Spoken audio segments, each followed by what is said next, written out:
네, 저희가 유튜브 연장 방송 부분 개편을 했는데요. 자, 그 마지막 개편 내용을 오늘 공개를 하도록 하겠습니다.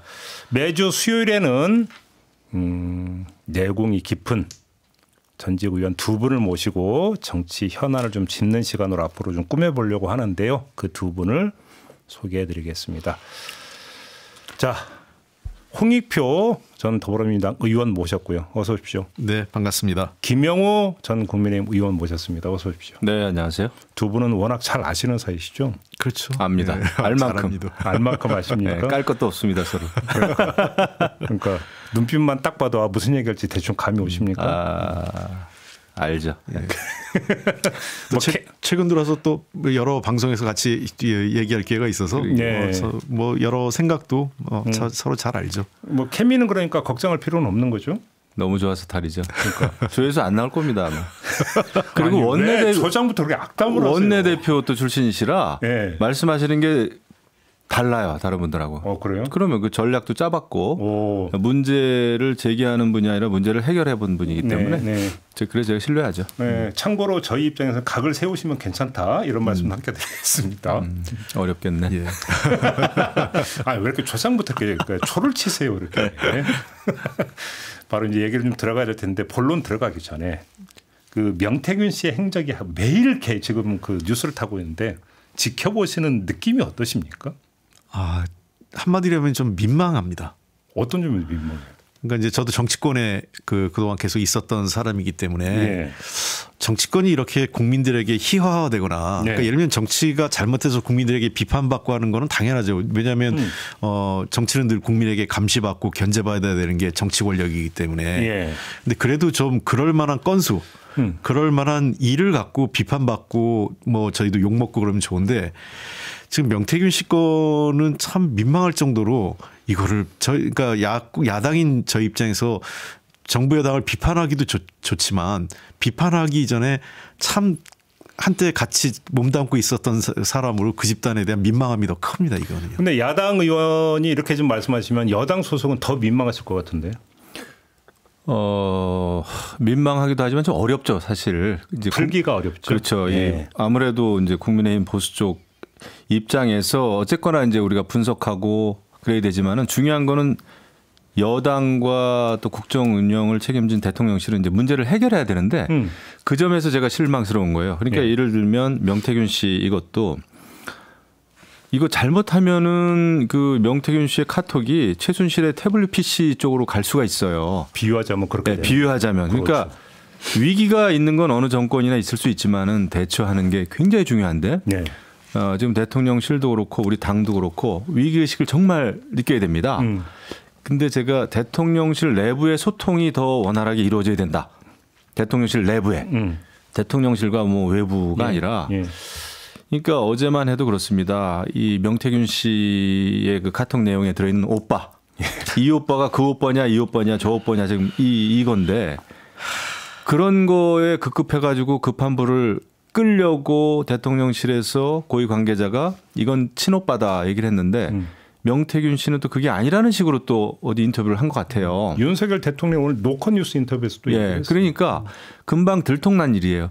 근데 보통 네거티브라는 거 정치권에서 대응을 하려면 그 내부자들끼리 관계자들끼리 모든 걸 다 까놓고 대책을 세워야 됩니다. 그래야 큰 전략도 쓰고 작은 전략도 쓰는데 지금 내부적으로 그게 안 되고 있는 거예요. 그러니까 명태균 씨하고 김건희 여사하고 나눈 그 카톡 내용을 모르는 겁니다. 서로 지금. 그렇죠. 그러니까 그걸 모르는 거예요. 해명을 하려면 김건희 여사한테 알아야 되는 건데 사실관계를 물어봐야 되는 거죠. 그걸 묻지 못하고 그걸 내놓지 못하는 상황이에요. 그래서 이렇게 되면은 눈덩이처럼 커질 수가 있어요. 그래서 초장에 대통령실에서는 크게 이러이러한 일이 있었고 이러이러한 그 대선 전에 또 있었던 일이고 경선 과정에서 있었던 일이기 때문에 이러이러한 게 있었다. 이거는 지금 봐도 굉장히 좀 부적절한 것도 있다. 이렇게 큰 사과, 큰 입장이 나와야 되는데 그거 친오빠다 이래버리니까 그런 점에서 제가 아쉬운 거예요. 그러니까 그렇죠. 최소한 친오빠라고 해명을 한 걸 보면 김건희 여사한테 묻긴 물었던 것 같아요. 왜 그러냐면 실무진이 그냥 김건희 여사한테 아무 얘기도 안 듣고 친오빠입니다라고 주장할 수는 없는 거 아닙니까? 아무리 그래도. 근데 그게 되게 불완전했다고 봐야 되는 거 아닌가요?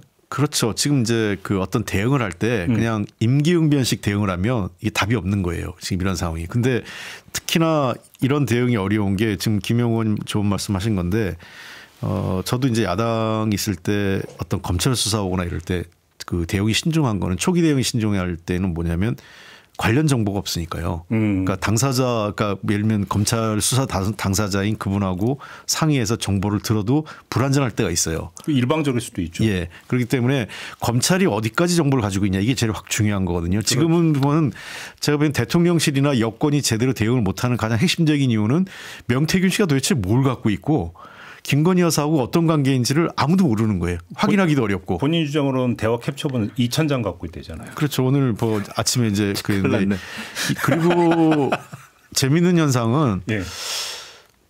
이 결국 불신인 거예요. 과거에 그 정치 지도자들, 그러니까 대통령쯤 되면 정치권에서 오래 하신 분들이잖아요. 예. 김영삼, 김대중 대표적으로 그 두 분 같은 경우도 동교동계, 상교동계라는 게 있었어요. 근데 그분들은 소위 풍찬노숙을 같이 하면서 그렇죠. 한번 동지적 관계. 그렇죠. 동지적 관계죠. 그러니까 어떤 경우에는 대통령, 그러니까 자기가 모시는 정치 지도자의 잘못도 안고 자기가 대신 처벌받고 감옥 갈 때도 있고 정치자금법과 관련돼서 종종 그런 일이 있었잖아요. 근데 지금은 이 윤석열 대통령이 그냥 갑자기 외부에서 영입된 거죠. 뭐 심하게 표현하면 국민의힘 입장에서는 대선에서 이길 수 있는 용병을 데려온 거예요. 자기 진영에서 그냥 한 게 아니라.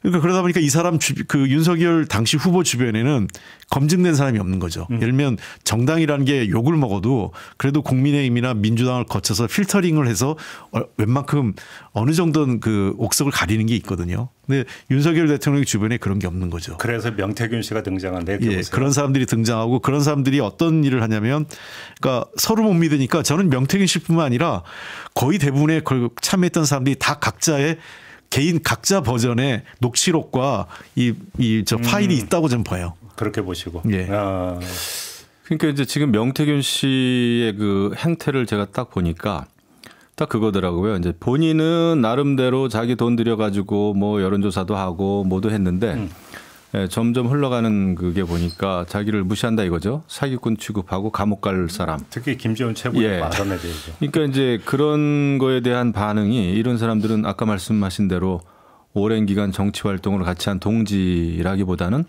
일시적으로 도움을 준 사람이기 때문에 자존심을 건드려 버리면은 이제 무는 거죠. 어떻게 보면. 네. 그러면서 이 사람이 하는 얘기가 그게 생각이 나더라고요. 옛날에 광고에 니들이 개 맛을 알아? 막 이런 거 있었잖아요. 예. 제가 왜 이 생각이 나냐면 명태균 씨가 봤을 때는 자기는 대통령 부부하고 가장 가까운 데서 막 도움도 주고 아주 가까운 사이인데 주변에 있는 사람들이 명태균 씨를 사기꾼, 브로커 이제 취급을 쫙 하니까 야, 나는 대통령 부부하고 정말 가까웠던 사람이야. 오히려 당신들보다 문 대문에 묶여 있는 개들이 안방에 그 반려견 그 상황을 알아? 그렇죠. 이런 얘기 하잖아요. 니들이 개 맛을 알아 이거예요. 예. 그러니까 자존심이 상하는 거예요. 자기가 안에서 일을 열심히 하고 했는데 완전히 그냥 사기꾼 취급만 당하다 보니까 이게 이제 김재원 최고하고 입씨름이 된 거 아닙니까? 아, 감정적인 측면에 그게 깔려 있다. 그러니까 저는 사실 정치권에서 이렇게 위기에 빠지는 순간이 대부분 내부자. 네, 그렇죠. 예, 같이 일했던 사람들의 어떤 폭로와 그 감정 싸움에서 시작이 된 경우가 너무 많아요. 그렇죠. 의원들도 보면. 근데 이거는 지금 정권이 흔들리게 돼 있잖아요. 이렇게 되면. 이런 상황이라면 대통령실도 긴장해야 됩니다. 그래서 대책을 세우는데 모든 그 있었던 일에 대해서 소통이 된 다음에 대책이 나오는 거죠. 근데 지금 용산 대책을 말씀하셨는데 범위를 좁혀서 국민의힘 특히 한동훈 대표가 이제 그나마 대책이라고 하는 걸 내놓은 게 있잖아요. 3가지 요구 조건이 있었지 않습니까? 김건희 여사의 활동 자제시켜라. 인적 쇄신해라.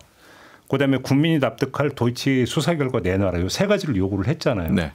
일단 이게 해법이 될 수 있는지도 궁금하고 또 하나는 이런 한동훈 대표의 해법에 대해서 친윤 쪽에서 어떤 얘기가 나오냐면 제가 선거용이다.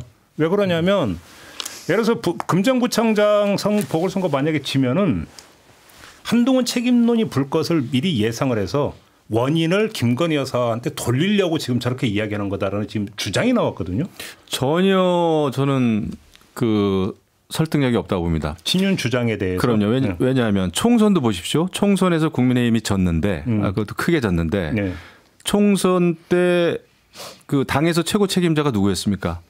한동훈 비대위원장이죠. 그렇죠. 총선에 크게 졌어요.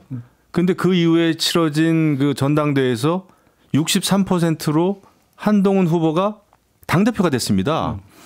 그러니까 그런 어마어마하게 큰 선거에서 그 당에서 책임을 진 한동훈 대표가 책임론보다는 오히려 당의 변화에는 한동훈이 맞다 해가지고 한동훈한테 63%로 예. 압도적으로 당선을 시켜줬어요. 저는 지금도 마찬가지라고 봅니다. 왜냐하면 오히려 총선보다 지금 재보궐선거는 규모도 작고 정말 지방선거인데 만약에 이 선거에서 결과가 좋지 않다고 해도 한동훈 대표한테 돌을 던질 수가 있겠나. 저는 아니라고 봐요. 그래요. 오히려 예. 총선 그때도 한동훈 대표가 그래도 총선 이후에 전당대회에서 당선될 수 있었던 것은 이거 국정심판론이 먹혔다는 거죠. 사실은 네. 대통령에 대한 비판이었다는 거죠. 어떻게 보면. 그런데 지금도 보면은 모르겠어요. 분명히 책임 공방은 있을 겁니다. 책임 공방 있긴 있을 거라고. 있긴 있을 건데 대외적으로 공식적인 입장은 뻔해요. 우리가 자숙하겠다, 성찰하겠다, 잘못했다. 대통령실도 당도 똑같이 낼 거예요. 하지만 각자의 그 플레이어들은 여러 가지 또 언론을 통해서 상대방을 공격할 거라고요. 근데 결국은 민심이 어떻게 평가하느냐가 중요하죠. 예. 홍 의원님 어떻게 진단하세요? 어쨌든 선거는 당이 치르는 거기 때문에 예. 선거 결과가 나쁘면 당과 당대표는 책임론에서 벗어나긴 어렵습니다. 그러나 이제 어디까지 책임을 질 건가 하는 거에서 좀 갈리는데 비교해 보면 이러죠. 이제 황교안 전 대표 예. 그리고 한동훈 대표를 비교해 보면 당시 황교안 전 대표 같은 경우 총선에 패배하고 거의 그날 밤에 떴죠. 예, 떴고 그다음에 사실상 그 이후에는 전혀 이제 뭐 국민적 지지는 물론이고 여권 지지자들에서도 그 지지율이 많이 안 나오잖아요. 그렇죠. 그러니까 그런 거하고 한동훈 대표는 좀 달랐던 것 같아요. 지난 4월 총선 패배에서 한동훈 대표 책임도 있지만 그러니까 네. 물러났지만 한동훈 당시 비대위원장보다는 윤석열 대통령의 책임이 더 큰 거 아니냐 이런 시각이 있었던 것 같아요. 네. 지금 금정 보궐선거 패배하면 만약에 금정 보궐선거를 패배한다고 했을 때에 그 한동훈 대표가 받는 타격은 분명히 있죠. 그럼에도 불구하고 타격은 있지만 당 대표까지 물러나게 되지는 않을 것 같아요. 그래요? 그런 현재로서는 다만 현실적으로 그 한동훈 대표의 입지가 계속 강화되지 못하는 것 같아요. 그러니까 아까 그 앵커께서 진행자께서 말씀하신 세 가지 대책 있잖아요. 네. 그러한 대책들이 한동훈 대표도 지금 그 리더십이나 이런 현재 여권의 김건희 여사 사태를 빌려서 이런 책임 내에서 자유롭지 못한 거는 그러니까 쉽게 얘기하죠. 도이치모터스 거는 본인이 법무장관 시절에 뭔가 성과를 냈었어야 돼. 본인도 그 책임에서 자유롭지 않은 거예요. 이제 와서 마치 유차이탈해서 그냥 이거 결과를 내라. 본인 사실은 자기 반성부터 했었어야 돼요. 그래야 좀 더 그러니까 진심이 담겨야 되는 거거든요. 그리고 두 번째 나머지 두 개의 조치. 그러니까 한동훈 대표가 지금 어떤 그 대통령실을 압박하는 방식이 되게 약간 좀 형식적이다는 느낌이 들어요. 형식적이다? 예. 그러니까 그래서 자꾸 이제 선거용 얘기가 나오죠. 저게 선거 때만 저러고 실제로 이후에 진행이 될까? 그러니까 쉽게 하면 영혼이 안 담겼고 뭐 의지가 안 담겨 그런 보인다 거죠. 이런 그러니까 예, 그냥 단순히 선거 때 이 정도는 얘기해야 된다. 국민의 눈높이 뭐 이런 약간 추상적인 얘기를 하잖아요. 예. 정확하게 아예 얘기를 해야 되는 거죠. 하려면 그러니까 이 타이밍이 좀 항상 약간 느리고. 예. 예. 그다음에 두 번째는 타이밍보다 더 큰 문제는 말을 꺼냈으면 관철시켜야 돼요. 행동으로 가는. 예, 여당 대표이기 때문에 여당 대표는 말을 차라리 뭐 늦게 하는 건 괜찮은데 늦게 하더라도 하게 되면 관철시키는 게 여당 대표의 리더십이죠. 그런 측면에서 한동훈 대표가 그 대통령실의 인적 쇄신하고 포괄적인 그 대통령의 사과를 끌어내지 못한다면 이게 형식적이다 이런 비판을 또 받게 되는 거죠. 김영우 의원님 어떻게 생각하세요? 그러니까 이제 한동훈 대표로서는 굉장히 좀 한계가 좀 있을 거예요. 한계가. 어떤 한계? 대중적으로. 그러니까 어찌 보면은 당의 변화 또 국정 운영의 어떤 방향의 변화 이런 걸 이끌어내야 되는데 그게 잘 안 되죠. 대통령과의 관계 속에서 이게 또 해결이 돼야 하는데 일단은 대통령하고의 관계가 지금 편치가 않습니다. 편치가 않아요. 한동훈 대표는 그래도 조금이라도 어떤 변화해야 되고 변화를 시켜야 되는 입장입니다만은 또 대통령실은 국정 운영의 뭐 방향이나 취지가 옳기 때문에 그냥 간다. 의정 갈등만 해도 그렇고. 네. 그리고 또 한동훈 대표는 사실 그 대통령실로부터 사실 굉장히 좀 소외되고 왕따가 되고 있는 것도 사실이에요. 제가 볼 때는. 네. 이제는 저는 정말 객관적으로 밖에서 볼 때 그 누구나 느끼지 않습니까? 뭐 공항에서 악수하는 거 하며 또 용산 만찬 때도 한마디 어떤 인사말도 안 시키고 한 거는 그거는 뭐 대통령이 사실 한동훈 대표 외롭게 하지 말라라는 얘기를 했었지만은 한동훈 대표는 사실 외로워졌어요. 물론 이런 상황에서 한동훈 대표도 좀 더 세련되게 어떤 그 대통령하고의 소통 방법을 찾아내고 관철시키고 이거까지는 아직 안 되더라고요. 제가 봐도 그냥 독대 계속 원했고 그게 잘 안 됐고 지금 늦춰졌지만 그리고 이제 대통령실이 이래야 된다. 인적 쇄신 필요하다. 이런 것도 주로 이제 언론을 통해서 하는데 근데 언론을 통하지 않고 방법이 있을까 이런 생각도 들어요. 지금 이런 상황이라면. 용산에서 왕따 당하고 있는 상황에서. 예. 그리고 한동훈 대표의 어떤 기본적인 딜레마는 그거죠. 본인이 어떤 대선이든 뭐든 뭔가를 하려면은 대통령실하고의 차별화는 필요하고 네. 그것도 이제 국민의 눈높이나 예. 민심의 어떤 뭐 그런 기준에서 봤을 때 그다음에 그러자니 대통령하고의 차별화는 곧 배신자 프레임을 피해가기는 어렵거든요. 현실적으로. 그렇죠. 예. 그래서 그 양당 간에 굉장히 그 괴로울 겁니다. 어려울 거예요. 그러니까 본인이 그 하고 싶은 대로 지금 안 되고 이런 상황인데 그거는 뭐 그 운명적인 거죠. 근데 이런 상황에서 저는 제가 볼 때는 대통령과 한동훈 대표의 저는 그 얘기를 여러 번 했는데 정치적인 운명 공동체가 맞아요. 그거를 피해가기는 어렵지 않겠나. 근데 지금까지 이제 그 제가 드렸던 질문은 금정구청장 보궐선거에서 국민의힘이 패배한다면을 깔고 있는 거잖아요. 근데 정반대의 가능성, 승리한다면도 지금 짚어야 되는 거 아닙니까? 그러면 어떻게 될 것 같습니까? 그러면은 지금보다는 나아질 겁니다. 그래요? 네, 나아지지만 그렇다고 해서 완전히 뭐 보장되는 건 아니고 네. 그 대통령하고의 관계라든지 국정 운영에서의 그 윤한 갈등은 어떤 풀어가면서도 뭔가를 좀 해내죠. 오히려. 예. 저는 뭐 마찬가지예요. 금정구청장 이긴다면 그냥 본전이죠. 왜냐하면 원래 유리한 지역구였기 때문에 상황 변화가 바뀌는 거 없다. 예. 뭐 지는 것보다는 당연히 낫지만, 근데 예. 한동훈 대표와 관련돼서 저는 이 얘기를 꼭 하고 싶어요. 한동훈 대표의 태생적 한계가 있어요.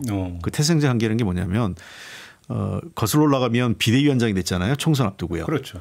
총선 앞두고 제가 한동훈 비대위원장을 한다고 그럴 때 저는 약간 비관적으로 봤어요. 설마 비대위원장을 시킬까? 왜 그러냐면 한동훈 비대위원장이 되는 순간 그 윤석열 대통령은 어떤 경로든 나빠진다 그랬어요. 왜냐하면 왜 그렇게 보셨어요? 총선에 지면 네. 야당이 승리하면 당연히 대통령이 힘드니까 네. 그 어려워지는 거죠. 네. 그리고 한동훈 대표 그 여당이 승리할 경우에는 네. 이거는 윤석열 대통령의 승리가 아니라 한동훈 비대위원장의 승리거든요. 그럼 이미 대통령 임기가 시작된 지 1년 조금 지난 시점이었는데 그 2년도 안 돼 그런 시점이었는데 이게 마치 그 새로운 리더십의 승리가 되니까 어떤 경우에도 윤석열 대통령 힘이 빠진다. 그렇죠. 이건 저는 그랬어요. 야당한테 비판받거나 견제받는 그 어떤 야당 때문에 어려움을 겪는 대통령보다요 여당한테 버림받는 대통령이 훨씬 더 비참합니다. 그러니까 그런 상황이 있어가지고 저는 의아했어요. 그러니까 제가 보기에는 윤석열 대통령과 여권이 꺼내지 말아야 될 카드들을 너무 일찍 꺼낸 겁니다. 그러니까 대통령 임기가 아직 11월 달이 지나야 반이 지나요. 네. 아직 반도 안 지났습니다. 그런데 차기 리더십이 이렇게 부각된 적이 없어요. 여야가 다. 네. 야당이야 그렇다 치더라도 원래 야당은 정권을 가져와야 되니까 늘 그 대선 후보를 놓고 경쟁하는 게 야당의 몫인데 여당은 그렇지 않거든요. 원래 지금 당대표는 관리형 당대표가 됐었어야 나름대로 안정적으로 가고 대통령에 대한 쓴소리를 해도 그 대표가 무슨 사심이 없어 보이는데 지금 한동훈 대표가 뭔가 얘기를 해도 대통령실이나 친윤에서 생각하는 거는 자기 정치한다. 자기 욕심이다. 이렇게 받아들이니까 이게 해법이 안 나오죠. 제가 한동훈 대표는 이제 변화를 위해서 여러 가지를 얘기하고 발언하고 다 좋아요. 근데 제가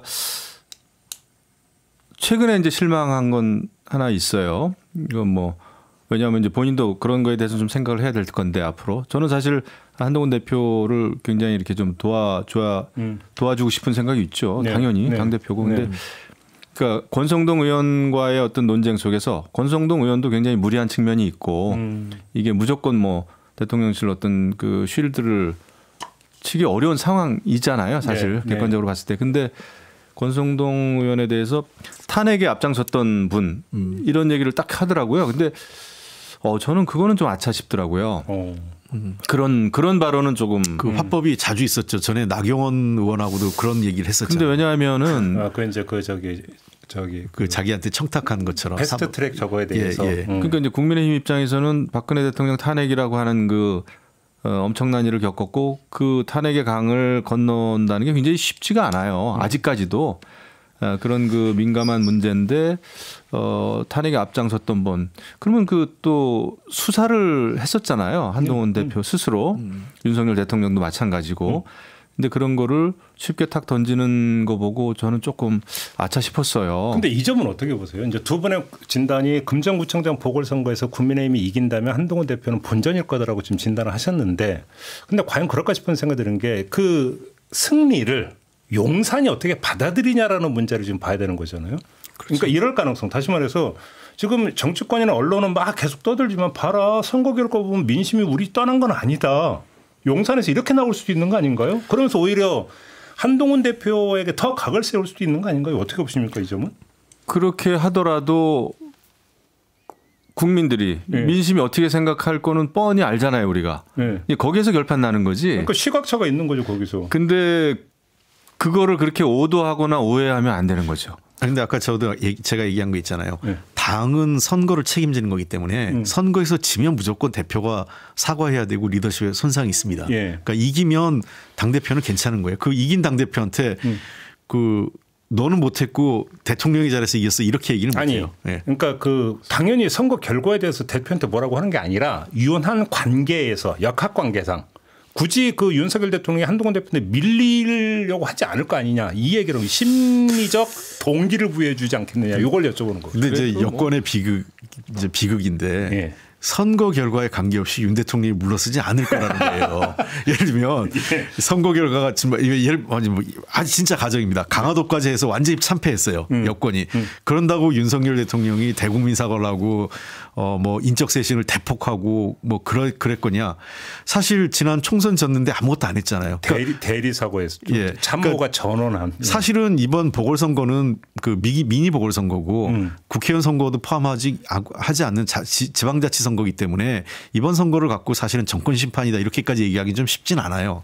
그 지난번 강서구청장 선거하고 좀 경우가 다르죠. 강서구청장 선거는 대통령이 올인을 해버리면서 정권 심판으로 간 거였지만 그래서 이런 경우에 대해서 뭐 대통령의 어떤 국정쇄신까지 바로 이어지진 않겠는데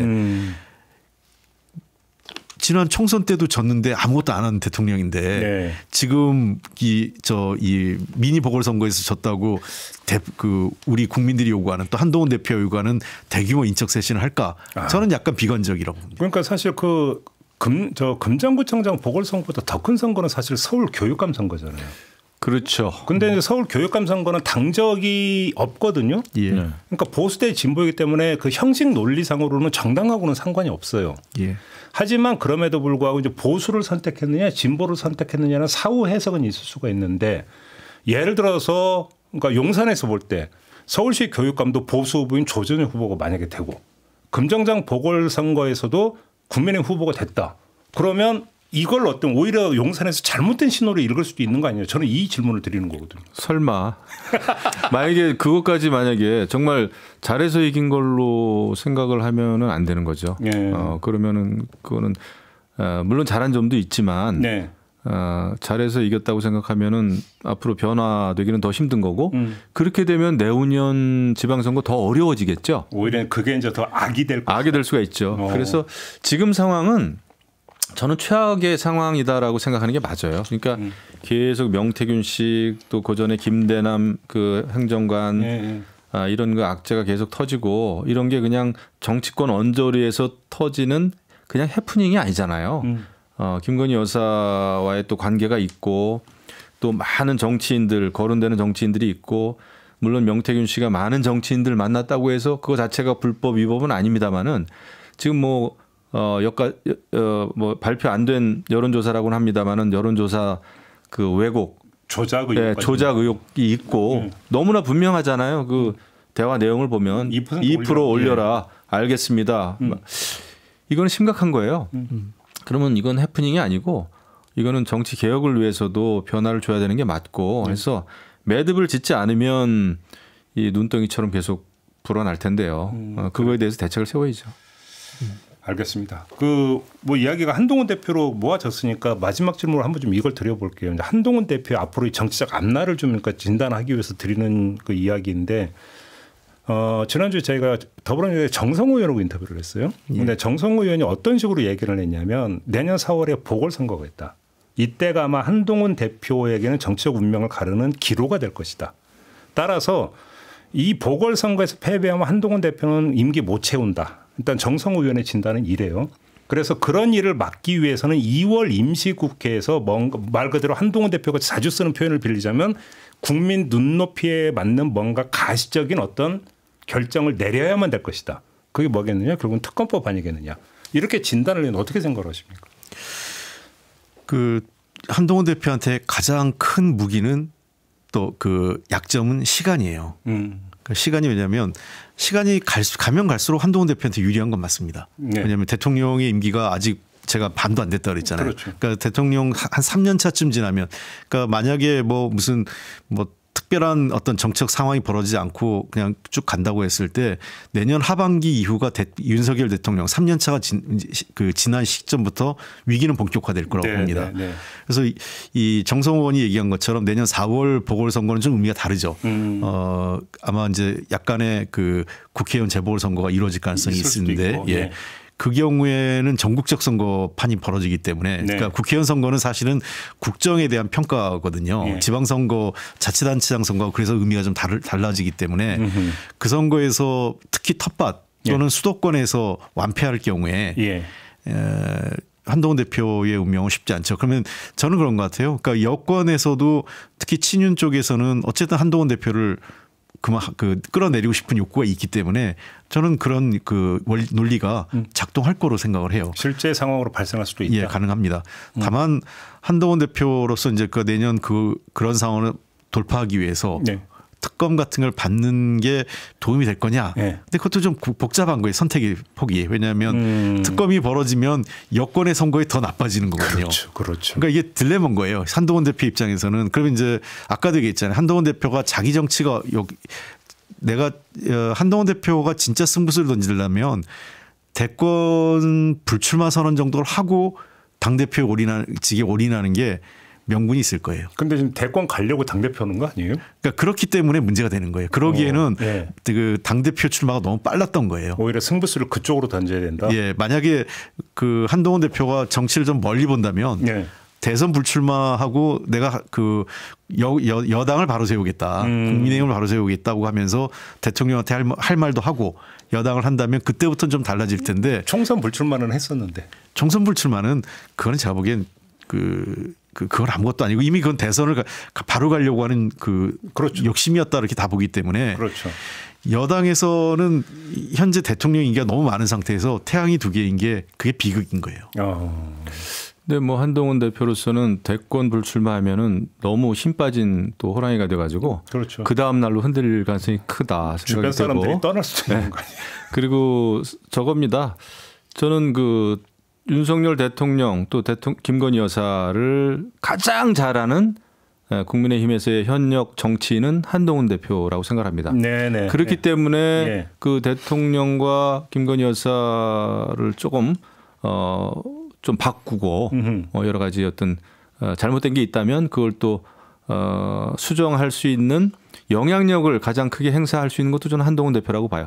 그래서 좀 희망을 갖는 거고 대통령실도 명태균 씨 이런 사람들한테 흔들리지 않으려면 뭔가 더 분명한 입장을 내는 게 좋겠다 생각이 되고 한동훈 대표로서는 당대표 하는 동안은 정말 왜 정치를 시작했고 왜 당대표를 맡았는지를 곱씹으면서 당의 변화죠.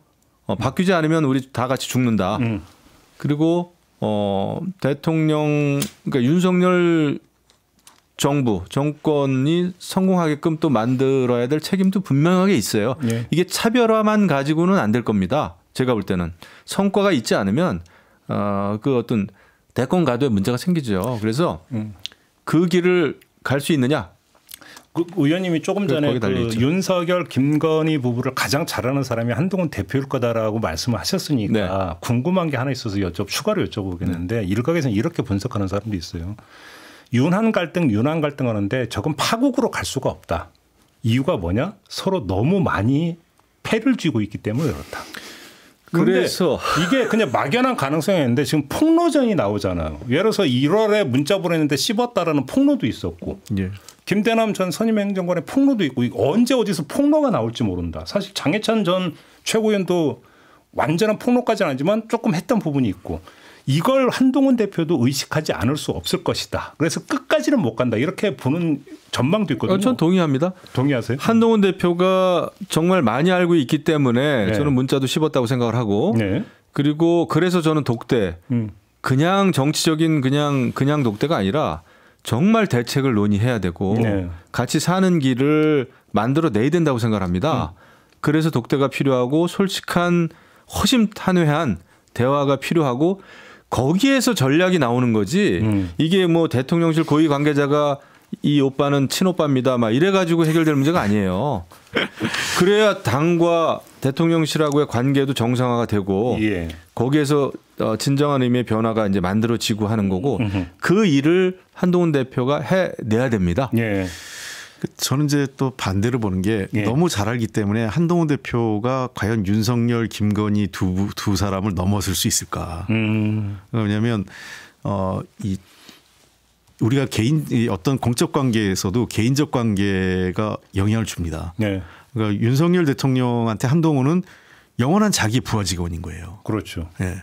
그러니까 그게 너무 오랫동안 되어 있었고 그리고 보세요. 그러니까 김건희 여사하고 한동훈 저 대표하고 과거 검찰 시절에 뭐 수백 통의 카톡을 주고받았다는 경우가 있잖아요. 검언 유착 사건 때문에 거의 나왔었죠. 예, 나왔었잖아요. 네. 내용은 뭐 어떤 건지 모르겠지만 그 얘기는 구체적으로 통상의 그냥 상사 부인과 그 부하의 관계가 아니라 어떤 업무와 관련돼서도 여러 가지 서로 주고받고 내용을 주고받고 네. 상의했던 걸로밖에 추측할 수밖에 없어요. 그런 걸 관점에서 보면 김건희 여사 역시 한동훈 대표와 관계는 약간의 그냥 거의 상사에 준하는 이런 관계이기 때문에 저는 한동훈 대표가 지금 계속 아까 얘기했잖아요. 결론을 그러니까 말은 꺼내는데 결론을 못 낸다라는 얘기의 핵심은 김건희 여사와 그 윤석열 대통령을 결국은 넘어서기 어려운 어떤 태생적인 한계를 갖고 있는 거 아니냐 이런 겁니다. 그렇게 보신다. 예. 그러니까 한동훈 대표가 끝까지 가기도 쉽지 않다. 예, 그러니까 뭐 서로 패도 많이 알고 있지만 그래서 예를 들어서 아까 예. 특검법 수용도 어렵다고 보는 거에는 그게 이제 판세에 오히려 불리하게 작용한다는 부분도 있겠지만 예. 특검법을 수용하는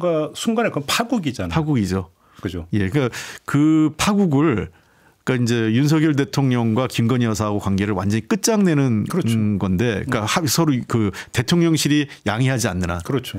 그 가능성이 저는 한동훈 대표가 그걸 넘을 수 있을 만큼의 어떤 결단과 의지가 있느냐에 그렇죠. 대해서 아직까지는 좀 퀘스천 마크입니다. 뭐 그런 거 하려고 당 대표 하지 않았겠어요? 그런 거 하려고 대권 꿈을 꾸지 않았겠어요? 그 정도도 아니면은 당 대표 도전하지 말았어야죠. 그러니까 저는 그래도 네. 뭔가 하지 않겠어요?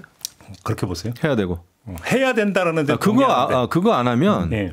어떤 그런 큰 그 결단 그런 게 안 되면 그냥 관리형 당대표 뽑는 게 훨씬 낫죠. 그러니까 제가 얘기하는 건 당위와 가능을 분리한 건데요. 그렇죠. 한동훈 대표가 당위에 대해서는 이해를 하는 것 같은데 한동훈 대표가 가능할까에 대해서 저는 김용호 의원은 할 수 있다 이렇게 보는 거고 저는 쉽게 할 수 있을까라는 의문을 갖고 있는 겁니다. 그러니까 안다는 거와 행동하는 건 별개의 문제일 수가 있죠. 예. 살다 보면 그런 경우가 그렇죠. 많이 있죠. 근데 그거를 저는 어려운 결단 아까 특검법 말씀하셨는데 저는 그게 그 특검법이 될지 다른 게 될지 모르겠지만 중요한 결단을 해야 될 겁니다. 근데 그것도 굉장히 그럴듯한 명분이 있는 방법으로. 왜냐하면 그게 중요해요. 우리 사회에서 보면은 바른 말하는 사람 너무 많아요. 그런데 지지율하고 관계가 없잖아요. 바른 말만 한다고 그래가지고 네. 인기가 올라가는 게 아니라 그러니까 국민들의 어떤 그 정서라든지 그런 거에 좀 맞게 해야 되는 거죠. 그게 그렇죠. 정치인데. 그렇죠. 그러니까 한동훈 대표가 지금 대책을 내놓은 거 있잖아요. 인적 쇄신하고 김건희 여사 활동 자제. 그게 특검을 안 받기 위한. 그렇죠. 저는 그거라고 봐요. 그러니까 그렇죠. 특검을 하려고 하면 그런 얘기도 할 필요도 없는 거였거든요. 그렇죠. 알겠습니다. 아무튼 한동훈의 시간은 결국은 아마도 2월쯤이 될 것이다라고 하는데 동의하십니까? 결국 이때까지 뭔가 승부수를 던지지 않으면 그 앞으로 그 뒤는 힘들어진다. 여기는 동의하세요? 그렇죠. 점점 어려워질 그 4월 내년 재보궐선거 결과가 만약 참 뭐 몇 개가 나올지 모르겠는데 아직 확정된 게 없으니까 그렇죠. 만약에 재보궐선거가 한 5개 이상 나와서 국회의원 기준으로 국회의원 기준으로 한 5개 이상 나와서 뭐 호남 빼고 예를 들면 수도권 지역이 만약 그런 게 수도권이나 충청에 있었는데 뭐 또 부울경 지역 포함해서 한 3개 이상을 완패했다. 그러면은 이제 한동훈 대표 책임론이 아닐 수가 없죠. 낙마 가능성도 배제할 수 없다. 뭐 벚꽃 피는 계절까지는 결판이 나겠죠. 그렇죠. 벚꽃은 그때도 매년 핍니다. 알겠습니다. 오늘 그 결론을 내리면서 오늘 첫 시간은 좀 이렇게 마무리할 텐데 어떻게 하실만 하셨죠, 두 분? 뭐 워낙에 뭐 또 달변들이시기 때문에 뭐. 근데 오늘은 좀 그 김영우 의원 입장에서 좀 불편한 이슈를 처음부터 나눠가지고 정말 잘 됐으면 좋겠어요. 잘 뭐 해서 한 이슈라고 다른 걸 다루기가 좀 뭐해가지고 알겠습니다. 뭐 저 민주당 얘기도 하겠죠. 네, 하겠죠. 뭐. 그렇죠. 그럴 때 있을 겁니다. 네, 다음 주를 기약하면서 오늘 첫 시간은 좀 이렇게 마무리하겠습니다. 두 분 수고하셨고요. 저도 물러가겠습니다. 고맙습니다. 고맙습니다. 네, 감사합니다.